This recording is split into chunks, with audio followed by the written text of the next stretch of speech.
What's going on, guys? Evan the Dark Souls enthusiast here, bringing the Dark Souls gameplay commentary on the Xbox 360. This is going to be another series of PvP videos because it seems like these have gotten good feedback in general. This is another sort of 30-minute marathon of PvPs. In the future, I'm going to have to start breaking them down into smaller videos just because they'll be easier to upload. Maybe do like one 15-minute PvP video a day every couple days, something like that, you know. Thankfully, I really enjoy commentating PvP on this game, so that'll be ongoing content. This here is, this battle you're watching, this was an unplanned PvP invasion. I was just trying to get through the catacombs as a human because I've never summoned Paladin Leroy before to help me, so I just wanted to summon him and check it out, and this guy happened to invade me. The catacombs is a really fun place to do invasions because of all the rotating bridges and interactive environments, but all in all, not the best place to find PvP action, and I'll elaborate on that. That's going to be one of the topics of this video, is where to invade, how to invade, stuff like that. So without further ado, I guess I'm going to jump right into it. And of course, there'll be some ongoing PvP in the background. Some of them I'll comment on, some of them I won't. This guy is using Ornstein Spear, which I always thought was a really cool build, to make like an Ornstein kind of build. But this guy kind of ruined his, but he kind of just took away from the experience because he's basically going to blow me out with Wrath of God. And that's fine, like I don't have the Wrath that a lot of people do, but it did kind of frustrate me that he had this really cool character build and he just bamboozled me with Wrath of Gods. But it happens. I also expected him to only have one stack of Wrath of Gods, and that doesn't seem like a good choice because, in my experience, I've been in Wrath like 12 times by one person before, so apparently people just have the time to play through the game over and over and over to get a ton of Wrath, so that makes me sad, but, you know, what can you do? With that said, originally I had sort of alluded to, I was going to talk a little bit about invading and how that works, and why some areas are good and some areas aren't good, and I'm going to jump right into that while you guys watch me get poked and wrathed out. Let's see. Yeah, people love to taunt at the end of their PvP matches, I notice, and I think they're trying to get indictments to get up in the Book of the Guilty, but unfortunately I only indict the people who impress me. I actually indict people who impress me. I don't indict people that just sort of lame me out or have, you know, lame me out, 2v1 me, whatever, you know, I'm not criticizing any particular strategy so much as I'm just saying, like, if you want that indictment, do something cool. But yeah, invading areas. There's some rules in invasions. Most people know them already, but there are some people who I don't think know how invasions work, so I wanna take the time to share those with you just so everyone understands. Once the boss of a particular area is killed, like, you cannot invade there anymore. So like, say Anor Londo, once Ornstein and Smough are taken out, you can't invade people there anymore. Or say Undead Burg, once Bell Gargoyles go down, you can't invade there anymore. You know, it's pretty simple, and I don't know why they did that. They should have just let people be invaded after, even if the boss was dead. I don't really think there's a need to stop all invasions just because you kill the boss is dead. In fact, more so, I feel like you should be invaded. You should be able to be invaded after the boss is dead. This guy, of course, is using the Great Shield of Artorias, one of my favorite shields ever. Every stability ever. You guys watch my other commentaries. Anybody see my commentary on every shield ever? Does everyone like that? You know, my commentary in the Tomb of the Giants recently, like part 21 of the Ellie series, where I talk about my thoughts on all the significant shields. I put a lot of time in trying to share the kind of shields I like. I didn't elaborate adequately on a couple of them, like the Blood Shield. I really should have given more credit than it got, but yeah, whatever. I just wanted you, if you guys agree, disagree. I didn't get as much commentary on that as I thought I would. I thought I'd get a lot of disagreement about my selection of shields and their strength, but you know, that's alright. And of course, this guy's trying to stunlock me. I think that's the Great Shield of Artorias, or the Great Sword of Artorias. I'm not actually sure. Like the all Artorias build, that'd be pretty sweet. You have to be careful when you PvP. When people start backing up like that and you chase them, it's obviously to try to prevent them from flasking, which makes sense, but sometimes it doesn't work out because you'll try to chase them down and you just get blown out. And of course, that was a lag stab. I kind of feel bad about that, but he had the Great Shield of Artorias, and I didn't have a Shodel at the ready, so without a Shodel, it would have taken me a long, long time to grind out that match. So I went ahead and lag stabbed him and got the instant kill with the Estoc. Of course, this is a Faith Estoc, a Divine Estoc, which basically sucks. It does less damage than the Chaos Estoc, which is really frustrating for my character build, but whatever, it's not all about what works. I've got another character built just to do what works, and I'll put videos up from that as well. Probably get a lot of hate videos, or hate comments and hate ratings, because I have a Black King Great Axe character, and that never draws a lot of support. I mean, the character can use all sorts of, you know, all the Black Knight weapons and stuff like that, but unfortunately, no one really seems to appreciate it. And everyone kind of gets on me, all my friends who watch these, like, if you're gonna do a Black Knight character, you need to wear Black Knight armor. Well, I'd like to, but Black Knight armor sucks. There's poise breakpoints, which I talked about in another video, and Black Knight armor is just not real effective at beating poise up. That guy, I just did it wrong there. I can't tell if he was good or bad. I can tell that I stupidly charged into greater fireballs because I am not smart and I don't pay my bills on time.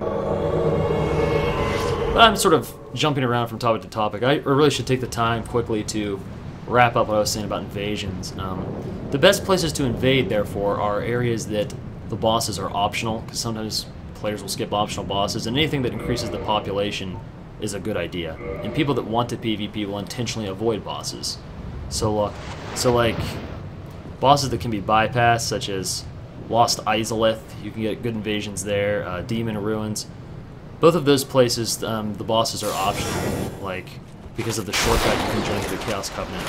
Now, I could be wrong. If I'm wrong, someone correct me, because I know you have to fight Demon Fire Sage, but I was under the impression the boss of the Demon Ruins was actually not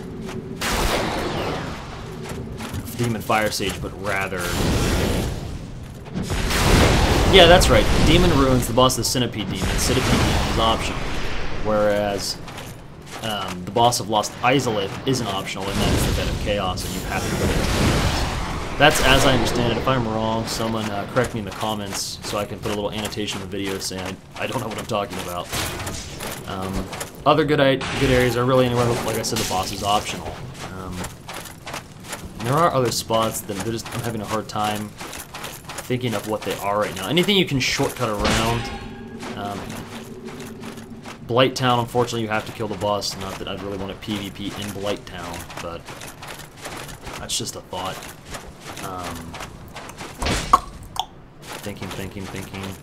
Whatever. Anyway, anywhere the boss is alive, you can invade. Anywhere where people don't kill the bosses a lot is a great place to invade. Of course, when using the Estoc, I basically just try to stay really close behind my shield, poking away at them until they give me an opening for me to backstab them.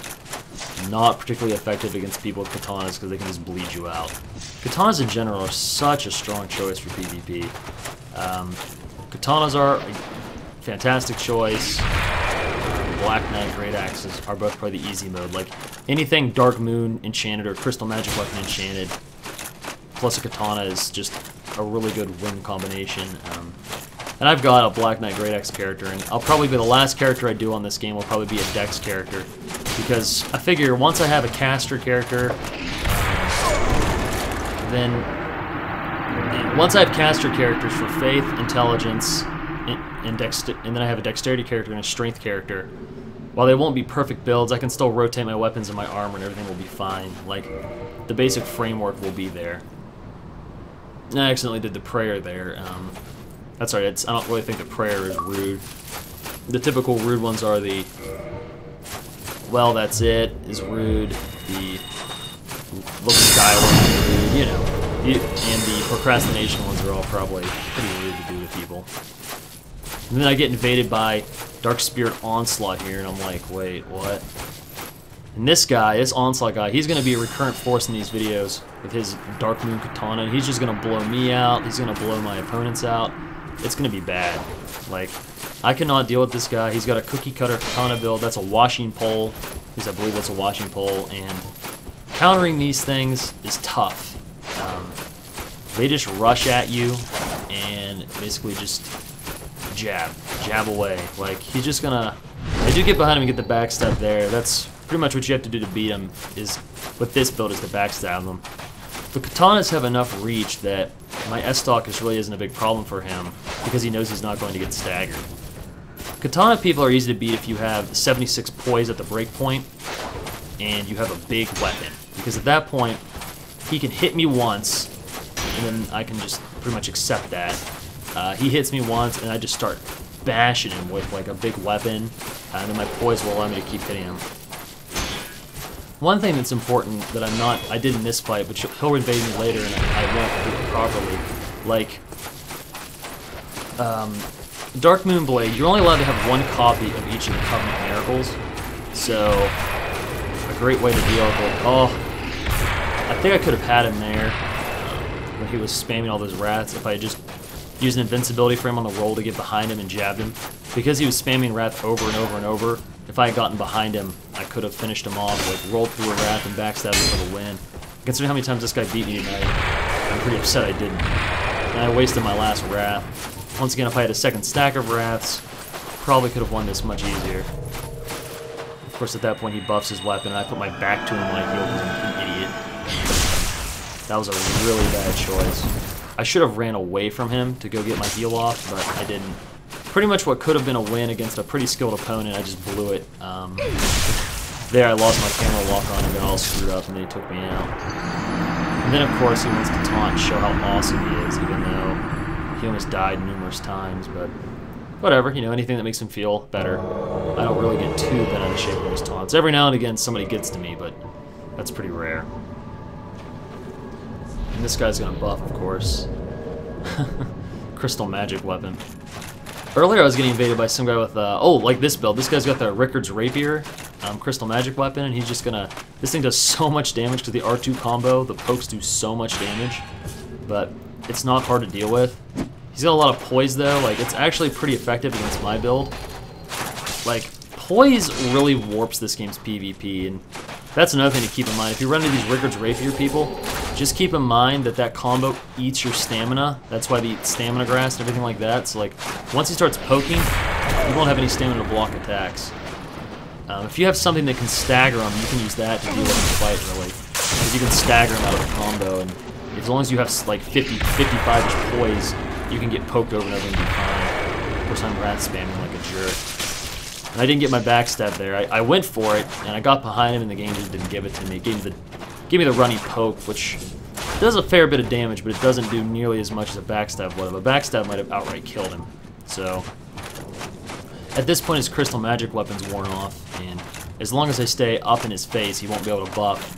Rickard's Rapier unbuffed does crap damage, basically. It's like my Estoc. It just doesn't hurt unless it's a backstab or it's buffed. So he's going to be trying to buff desperately. And I rolled backwards there, which was a mistake. Of course, he didn't really take advantage of it. He might not. He should have like a resins or something like that. And here we're just poking each other through shields. It's pretty lame, really. And he's chugging flasks. And, I don't know. That's the one thing in PvP I don't really appreciate. And of course, I do my taunt now, because if you're going to mash your flask, I'm going to taunt you. Flasking in the kiln, I don't really... Once again, I'm not going to talk about community standards, but I'm going to say that if you're standing around in the kiln to PvP, it's just more convenient for everybody if nobody flasks. That way the host doesn't have such a tremendous advantage. But, whatever, to each his own. Some people just want to win. Of course, this guy, this is pretty neat. This guy pops Power Within, so his weapon literally will probably one-shot me. That thing with Power Within probably has like 700 plus damage easily, maybe more. So he's just going to chase me around with it. But the problem is, you can see Power Within eats your life, and you only get one stack of it unless you play through the game multiple times to stack Power Withins. So really, like, if I just run away from him and throw lightning spears to slow him down, it's an easy win for Ellie. Of course, this is the Ellie character build, which I screwed up, and she's slightly imperfect, but the fact that she's imperfect makes me happy. As lame as that sounds, but I've got a cookie cutter character right now, and I'll elaborate on cookie cutter builds in my actual commentary. I'll probably the next PvP commentary I do, where I talk about what real cookie cutter builds are, you know, why they're cookie cutter, why you see them so much, my variations on cookie cutters, because in my opinion, the cookie cutter builds actually aren't optimal. The most common builds aren't the optimal ones. They're just really, really, really good and really simple to make. But if you do a little bit of tweaking, I think you can be have a slightly better character build. And of course, this guy's got the scythe. I can't tell if that's a life hunt or the regular scythe. That's a life hunt scythe. I love scythes. Yeah, that's a life hunt scythe. That's why he has blood shield, because when he hits me, it's going to, when he swings it, it bleeds him as well. So by having that shield on his back, it reduces the bleed effect. And he's actually doing a pretty good job of just chasing after me. He's just got to keep racking up the bleed. That's how you use that weapon. Every time he does that jumping dive, though, he's leaving himself open to backstabs. This is actually my first time ever PvPing against the life hunt scythe, so I was being a little more careful than I should have been. Once again, I treat my PvP a lot like it's the, a lot like it's the single player, where I try to be really careful in the fight early on to figure out what's going on, and then I go in for the kill. But in PvP, sometimes it's important to just grasp how, like, it's really important just to be aggressive. And I respect him for using a cool weapon. The life hunt scythe, I hear, is pretty common. I don't see it a lot, but I've heard it's common, so it's a neat weapon. Most of the boss weapons pretty much suck for PvP, but they're all cool. Claylux Fury Sword is popular for low-level PvP. I can't believe that got me, but it did, and that's fine. I could have just rolled behind him and backstab punched him there for trying to ground lash, but I failed. Of course, there's the obligatory, you moved in on me with a scythe, Wrath of God move you.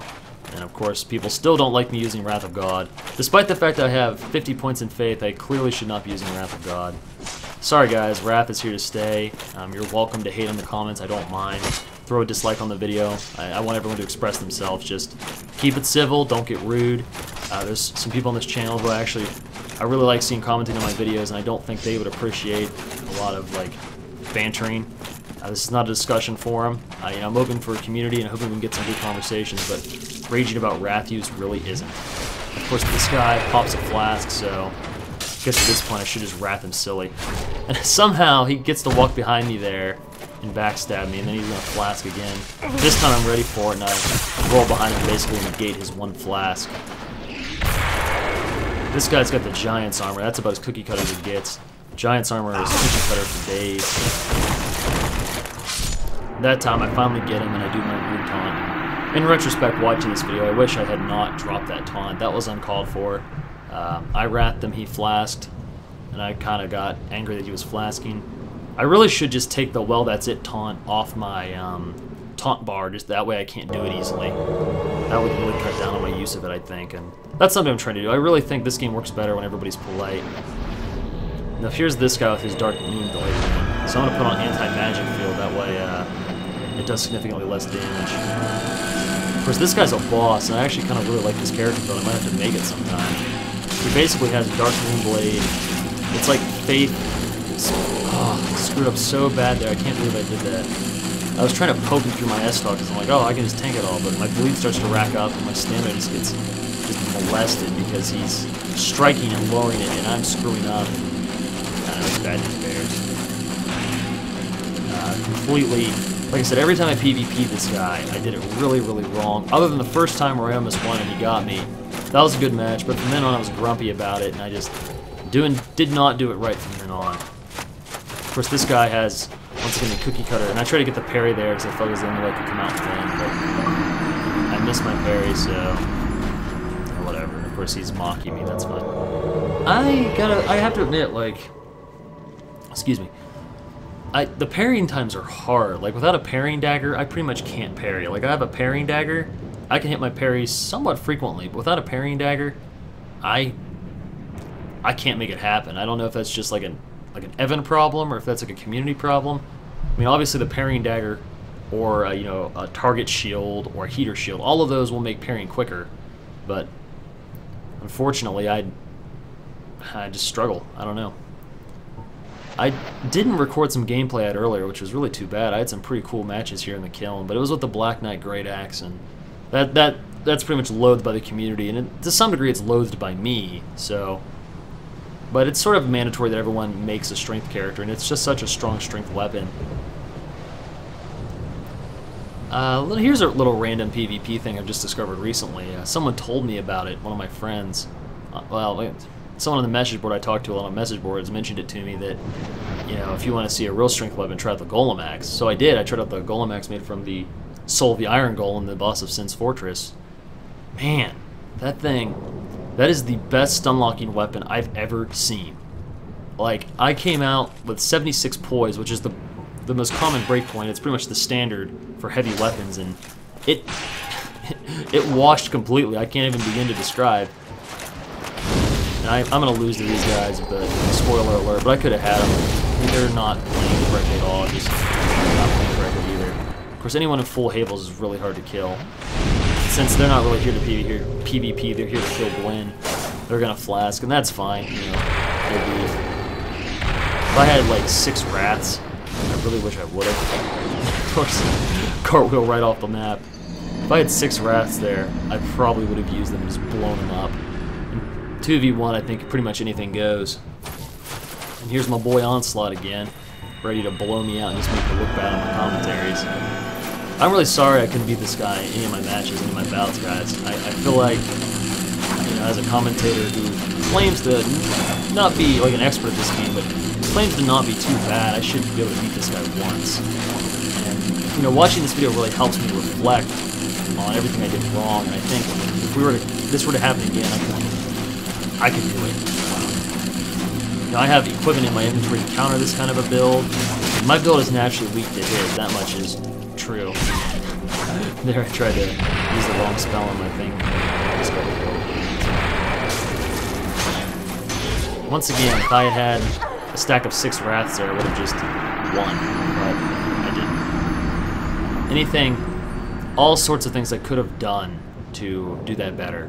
And next time, one of these days, someone's going to invade me with a Dark Moonblade Katana, and I'm going to know everything I need to do to beat it, because I do know. Now, the washing pole is harder for me to deal with than other katanas just because of the crazy reach it has, but that's something I should get used to. Since we're on the topic, and clearly I've sort of lost sight of my original discussion, which was, you know, hot spots for invasion, which I don't mind that I didn't elaborate on that too much. Just PvP in the kiln. There's level ranges you can look up on the Wikipedia, the Dark Souls wikis, to see what areas generally PvPable, but like, if you want to do it in the 50s, you're going to Anor Londo, or you're going to Sense Fortress. If you want anything lower than that, you just shouldn't be PvPing, because low-level PvP at that point is stupid, and you're basically just gimping against people, and that's... I don't condone that. Don't twink, don't gimp. That's not polite. It just ruins the game for people. That is something we'll talk about. When people invade with, like, +5 lightning weapons against, like, level 20s and below, that's unacceptable, because it's unlikely they'll have that kind of equipment, because they're probably just not, that's not how they roll. And every time you do that, you just make it more and more likely those people are going to stay in like undead form for the rest of their lives. Of course, there's the interesting thing that happens with great swords. There's their R1 mash combo for sure, like stun lock you like crazy, which that guy just did. I respect the fact he's using a giant shield, kind of a different build. He probably tweaked his numbers and figured out he could get by with a giant shield, and that's cool. Then you'll see a pretty bad edit transition there, and I apologize for that. And it's Onslaught again, who just pretty much invaded me all night. And yes, I'm going to lose again. I just couldn't do it, I couldn't pull it out. Sorry, I muted my mic so I can sneeze. I've been developing like a bit of a head cold. I don't know what's going on with it, but it is what it is.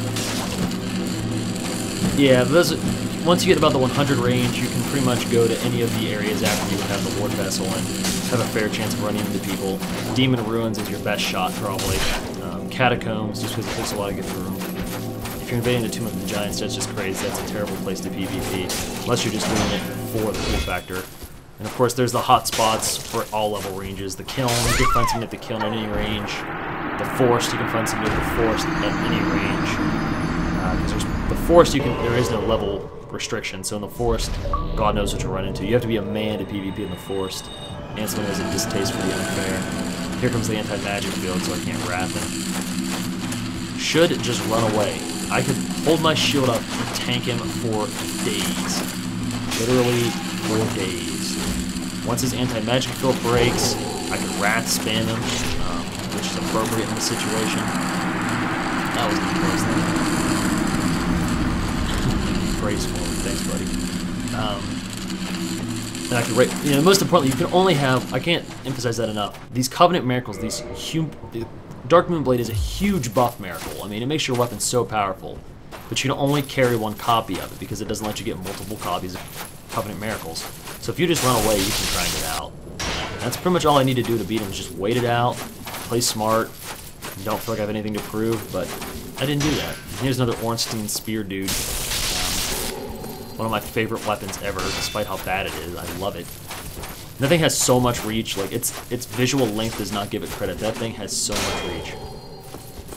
But yeah, I'm actually running out of time on this video, so start wrapping things up. I sort of gave the invasion zones for a little recap for you guys. I gave the general invasion zones in which you can invade people at various levels. I talked about katanas, how to beat washing poles, how to beat buffers, a little bit about the standardized ultimate weapon builds, you know, the common PvP cutter builds, most of which I'll try to bring to the channel just so everyone can see them.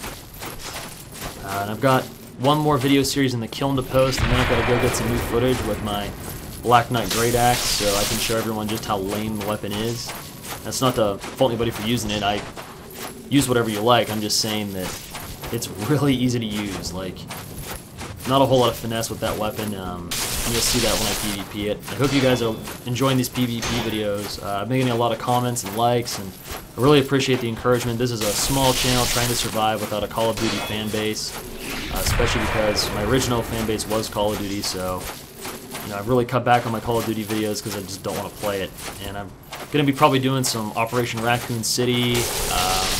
You know, I've got all sorts of stuff, I've got all sorts of projects I want to get done, but it's not Call of Duty related. So every one of you guys that jumps on the channel, you know, if I want to keep a community, which I do, it's really important to keep you guys around. So I hope you guys keep enjoying my content. And that guy would have had me, except he screwed up his talisman.